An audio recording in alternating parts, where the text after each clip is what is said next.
I'm going to start with a sort of slightly odd confession.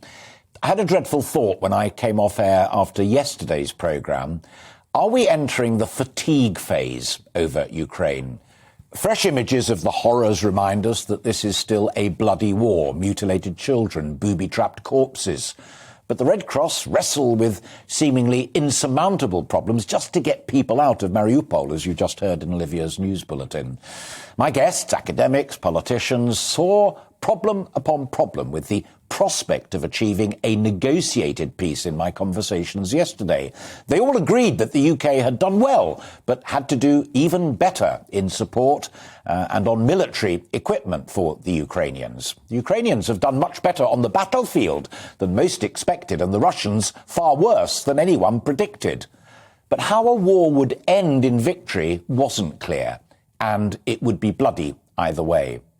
We also spoke to good people who just wanted to help, support for the growing army of refugees, the simple offer of support on the ground for those who've lost pretty well everything. So today I am going to take a deep breath. How on earth can this end, and when? I've invited an old friend of mine, a former correspondent at the United Nations. Where are the UN in this crisis?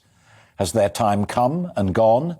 Is it, as the former Intelligence and Security Minister Dame Pauline Neville-Jones recently said on this programme, a League of Nations moment, where after the First World War it was agreed the existing international structures were simply past their sell-by date, and so the UN emerged? Has the UN hit a similar wall? I've also invited back a former RUSI staffer who is now with the American Enterprise Institute to join me. She focuses on deterrence against emerging forms of aggression. And I've asked Cong Hochlan, who is the defence editor and chief columnist at The Telegraph, to join me, partly to talk about the anniversary of the Falklands conflict, but also to reflect on the apparently intransigent nature of the Ukraine war.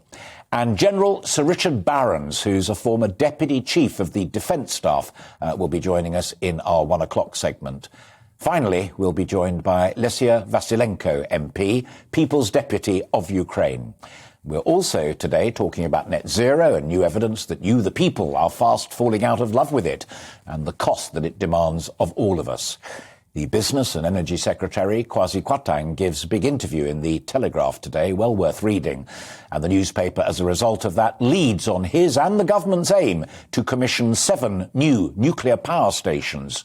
Talk, too, of a big wind farm in the Irish Sea. So I guess as we gird our loins for those higher energy bills at home and all of the other hits this month in the cost of living crisis, folk may be slightly more focused on that than the horrors facing the poor souls in Ukraine. I'd love to hear what you think, particularly if you think I'm completely wrong about that and anything else that's on your mind. As always, email me at gbviews@gbnews.uk. You can tweet, you can post on Facebook, and a good number of you have already been doing that. Or you can use any of our other social media outlets.